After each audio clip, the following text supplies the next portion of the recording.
Welcome to Penrose Learning, where we make understanding easy. You start by disconnecting the negative battery terminal to prevent shorts. This protects electronics.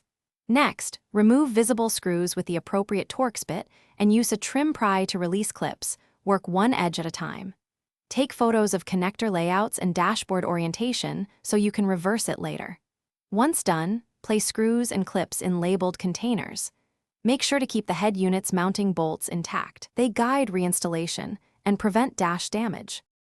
You now slide the radio out just enough to access harnesses and antenna, pull gently and support the unit. Inspect each connector. Bent pins, corrosion, or stray wires cause intermittent failures, so clean contacts and straighten pins with small pliers.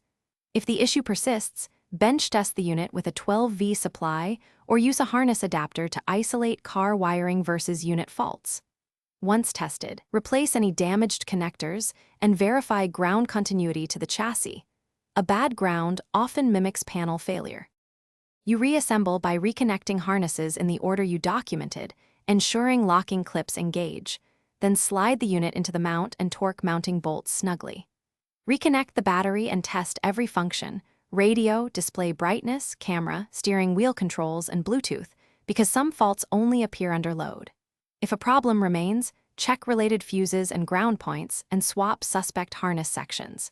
If you still see errors, consult a professional.